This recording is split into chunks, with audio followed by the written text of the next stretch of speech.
الرحیم باللہ من الشیطان الرجیم بسم اللہ الرحمن الرحیم اللہم صلی علی محمد وآل محمد۔ مومنین کرام، نجاسات کی بحث میں ہم نے ذکر کیا تھا کہ الکحل پاک ہے یا نجس۔ الکحل تقریباً ضروریات زندگی کی آدھی چیزوں میں، اکثر چیزوں میں استعمال ہوتا ہے، جیسے پرفیوم لگاتے ہیں۔ تاہم تفصیلات میں جانے سے قبل آپ سے گزارش ہے کہ ہمارے چینل سبسکرائب کر لیں اور ساتھ میں بیل کے آئیکن پر کلک کر لیں تاکہ ہماری تازہ ترین ویڈیوز آپ تک بوقت پہنچتی رہیں۔ باڈی سپرے ہے، کریمیں ہیں، خواتین استعمال کرتی ہیں۔ اس کے علاوہ کافی چیزیں ہیں یہ جو کاسمیٹکس کی چیزیں، یعنی کہ یہ جو استعمال کی جاتی ہیں، پرفیوم، کریمیں، باڈی سپرے، یہ تقریباً چیزیں جو ہیں ان میں اکثر میں الکحل موجود ہوتا ہے۔ اس کے بعد سوال ہوتا ہے کہ کھانے پینے کی چیزوں میں بھی، مشروبات میں، کولڈ ڈرنک میں، یا مثلا کہ دوائیوں میں الکحل استعمال ہوتا ہے، تو اس کا کیا حکم ہے؟ جو لگانے والی چیزیں ہیں، پہلے اس کا ہم ذکر کر لیں۔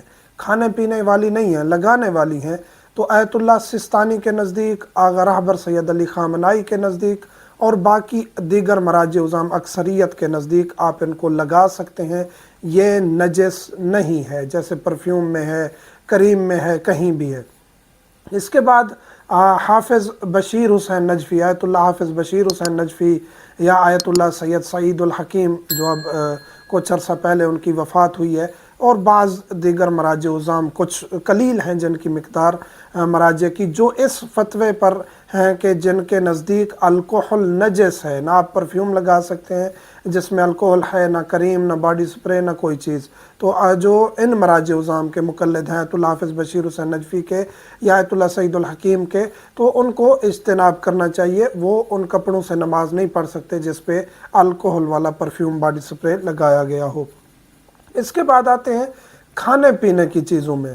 تو کھانے پینے، بعض کنسیپٹ یہ پیدا کیا جاتا ہے کہ الکحل یعنی کہ شراب، تو ایسا نہیں ہے۔ ہر الکحل جو ہے اس کو آپ شراب نہیں کہہ سکتے۔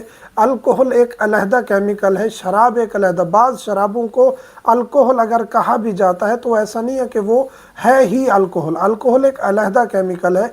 اگر وہ شراب ہے، نشہ آور ہے الکحل، تو پھر اس کو استعمال کرنا جائز نہیں ہے کھانے پینے کی چیزوں میں یا دوائیوں میں، اگر وہ نشہ آور ہے۔ اور پھر اگر اس کی مقدار اتنی ہے کہ اس میں ہلاک ہو جاتی ہے، چیز میں ختم ہو جاتی ہے، اڑ جاتی ہے، فقط نام باقی رہتا ہے، تو پھر بھی آپ اس کو استعمال کر سکتے ہیں۔ یہ جو الکحل عمومی طور پہ چیزوں میں استعمال ہوتا ہے، اور حتیٰ کہ مراجع عظام 2% تک، 2% جو ہے وہ اگر اس تک بھی الکحل ہے تو آپ ان کو کھانے پینے کی چیزوں میں بھی استعمال کر سکتے ہیں۔ تو نتیجہ یہ نکلا کہ الکحل نجس نہیں ہے، نشہ آور نہیں ہے جو ان چیزوں میں استعمال ہوتا ہے۔ ہاں، کہیں اگر نشہ آور ہے، یقین ہے، اور وہ اس کی مقدار زیادہ ہے کھانے پینے کی چیزوں میں، تو پھر اس سے اجتناب کرنا ضروری ہوگا۔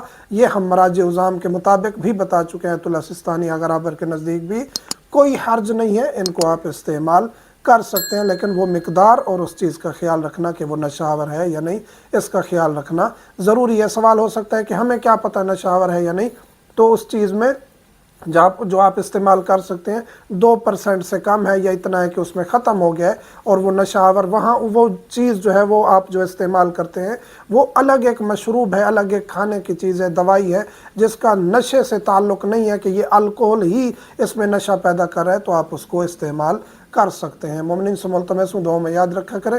والحمدللہ رب